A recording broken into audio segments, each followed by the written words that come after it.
Voces que hacen noticia. A ver, en México ha habido recientemente reformas a las leyes laborales que, garantizan, ¿no?, los derechos, las obligaciones de los trabajadores y de las empresas que los contratan.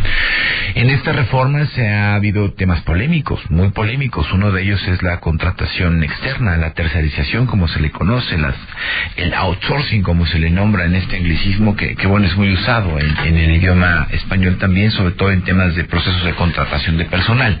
La polémica continúa. ¿Cuándo el outsourcing es legal? ¿Cuándo se convierte en ilegal? ¿Qué implicaciones positivas o negativas tiene para el proceso laboral, tanto para las empresas como para los trabajadores, como para la economía, inclusive formal, la economía de un país? Hemos buscado un experto para que nos explique, porque en México vuelve a retomarse ayer antier otra vez la polémica del asunto del outsourcing, y es una figura que ahí está, ¿no?, que es una realidad, que muchos trabajadores están involucrados o relacionados con ella y que vale la pena conocer. Así que buscamos al doctor César Enrique Pineda, doctor de Ciencia Política, para que nos platique qué está ocurriendo en México con esta figura y por qué es tan satanizada en nuestro país o quizá en el mundo. Vamos a revisar qué nos comenta. Hola, doctor, me da mucho gusto, César, saludarte. Buenas noches. Buenas noches, gracias por la invitación. Esta es tu casa, César, gracias a ti. A ver, pues, cuéntanos un poco, ¿por qué hay tanta discusión en México en este tema? ¿Qué está ocurriendo? ¿Es legal? ¿Es ilegal? ¿En qué la línea es luego muy delgada? Platícanos un poco, César, por favor. Mira, habría que contextualizar esencialmente el outsourcing como un gran proceso mundial donde todas las corporaciones, todas las empresas están haciendo contrataciones externas. En algunos casos grandes corporativos, como una famosa empresa de tenis y de ropa deportiva, subcontrata otras empresas para que fabriquen su propia ropa deportiva en otras partes del mundo con su sede en Estados Unidos. Sin embargo, producen en Pakistán, en China, en Indonesia, y por ejemplo esta corporación fue acusada en su momento de de subcontratar a través de otras empresas a niños de 6 años para coser los balones de estas famosas tiendas y de estas famosas marcas que casi todo mundo consumimos en ropa deportiva. Entonces, la subcontratación es un fenómeno mundial, es un fenómeno que las corporaciones utilizan para sacar mejores ganancias. Y bueno, la regulación del outsourcing, como usted le conoce, es un tema general en todo el mundo porque ha provocado la precarización del empleo. Entonces hay que contextualizar siempre, a pesar de que nuestros representantes en la Cámara de Diputados y de Senadores tienen, por supuesto, muchos intereses políticos, hay que discernir entre este fenómeno mundial y, digamos, los dimes y diretes de los partidos y la clase política en México, ¿no? Ese es un fenómeno que precariza el empleo y los derechos de los trabajadores. Ok, es un fenómeno mundial, primero, es un dato que precariza los derechos de los trabajadores. A ver, ¿cómo estamos en México, César? Las leyes laborales mexicanas, ¿cómo fiscalizan o regularizan este fenómeno, este modelo, digamos? Formalmente se tiene, lo que pasa es que el problema del outsourcing, y que es el descubrimiento que hoy se hace en la Cámara de Diputados, pero desde las universidades se ha venido denunciando desde hace mucho, es que las corporaciones o las empresas subcontratan a una segunda empresa que generalmente hace una inscripción menor del salario que recibe el trabajador.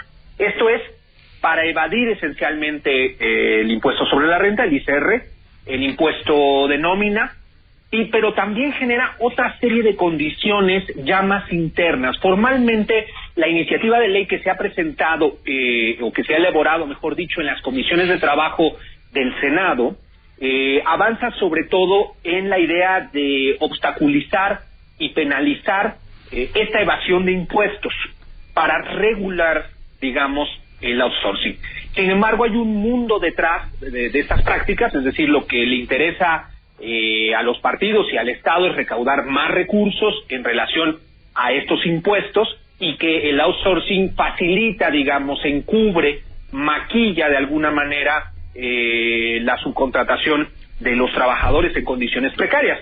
pero junto a esta evasión de impuestos, lo que sucede es en realidad otro tipo de prácticas, que es el alargamiento de la jornada laboral, por ejemplo, la no antigüedad, la no generación de antigüedad por hacer contratos temporales a cada rato, ¿no? Por 3 meses, por 6 meses, por 1 año, y estarlos renovando, así permitiendo que no se genere la antigüedad, no seguridad en la representación, en los derechos sindicales, etcétera. Digamos que estas son las dos condiciones que representan este debate del outsourcing. Uno expuesto esencialmente por el partido, mayoritario, Morena. Para regular el outsourcing. Y otro, la realidad del trabajo, que en realidad es la precarización del empleo en general.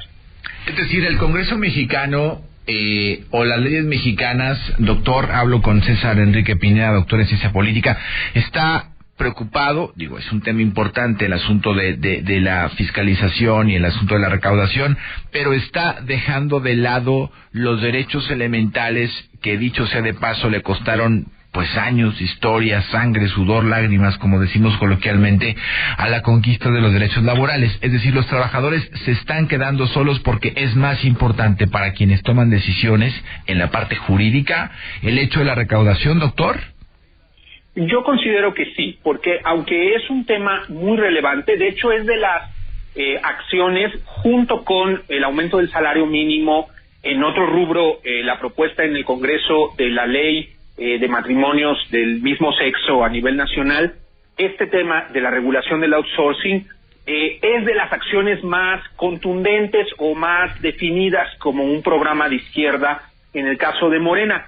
Sin embargo, desde mi punto de vista, es insuficiente porque pareciera que el problema es solo la regulación del outsourcing cuando hay un mundo de precariedad. Es decir, en los últimos 35 años se ha precarizado el empleo de manera tan dramática, digamos, ¿no?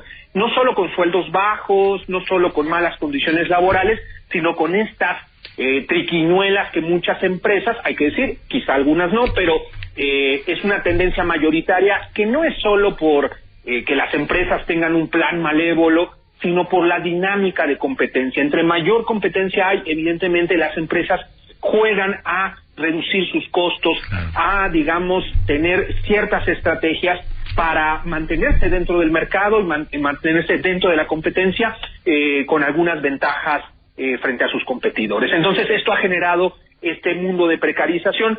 Yo diría, es un avance que se presente esta iniciativa de ley. Hay mucha discusión política porque hay muchos intereses. Se está considerando entre 5 y 8 millones de personas, de trabajadores contratados bajo outsourcing. Estamos hablando de una enorme cantidad de trabajadores en estas condiciones y por supuesto los intereses mercantiles y de ganancias que hay detrás de muchas empresas y empresarios. Te preguntaría una cosa, doctor, en un corto plazo, en un mediano plazo, con esta iniciativa que ahora se discute, ¿podría haber un escenario más prometedor, un mejor porvenir para las y los millones de trabajadores mexicanos que pudieran verse involucrados en esta figura de contratación? Me parece que el problema es, las dos fuerzas que se enfrentan ante sí con el tema de la regulación. Una es esencialmente el partido en el poder, Morena, que intenta regular. Una fuerza que se puede oponer y que lo está haciendo, y que por supuesto ello ha frenado la discusión en el Senado, es el poder económico. Pero curiosamente no aparece el poder organizado de los trabajadores, es decir, no son los propios trabajadores o una parte del movimiento sindical muy deteriorado, muy debilitado, o trabajadores precarios en estas condiciones de trabajo, que son presindicales. No aparece una voz, no aparece una fuerza que empuje también hacia los empresarios a obligarlos, de alguna manera, a regular estas condiciones. Mientras sea así, vamos a depender de algún modo de los partidos, de la discusión en el Senado, en la Cámara de Diputados, y de la anuencia y el consenso del sector empresarial.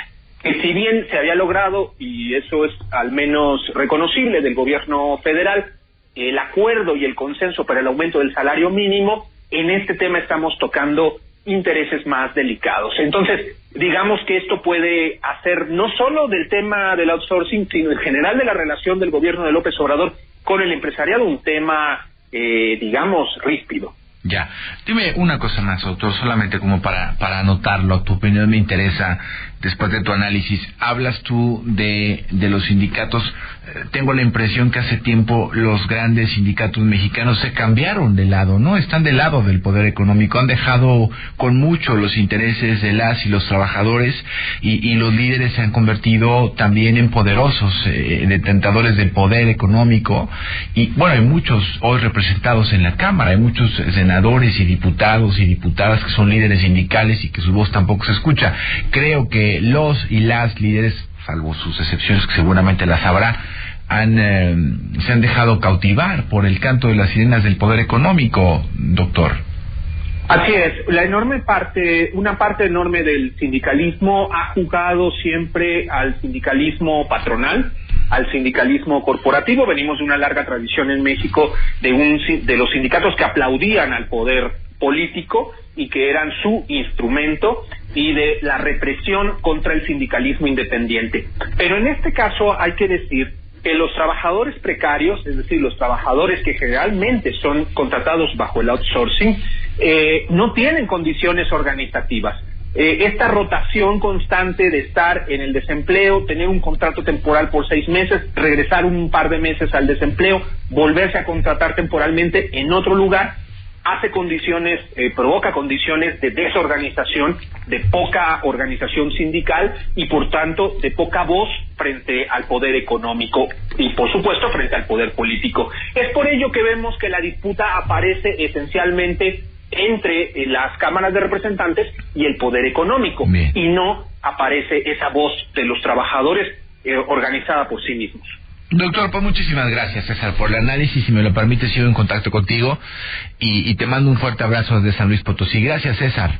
Muchas gracias. Hasta luego. Buenas noches. El doctor César Enrique Pineda, doctor en ciencia política, con un análisis espléndido, ¿no? Impecable sobre lo que sucede en el outsourcing, con la figura del outsourcing, la discusión que se tiene ahora en México y la precarización del empleo en México, ¿no? 30 años en donde los empleos en México, muchos, han perdido valor, han perdido fuerza, han perdido poder adquisitivo, han perdido derechos elementales que tardamos años, décadas en conseguir. Y costó mucho esfuerzo la lucha, que hubo luchas encarnizadas de liderazgos en la historia mexicana y del mundo para conquistar derechos de los trabajadores. Y bueno, los sindicatos, pues perdón, la verdad es que, habrá excepciones, sí, pero los sindicatos están como quien tiene el poder. Los líderes sindicales les gustó, se encontraron con el poder económico, les encontraron el gusto y ahí están muy alejados de la realidad de las y los trabajadores mexicanos. Un segundo resumen de noticias.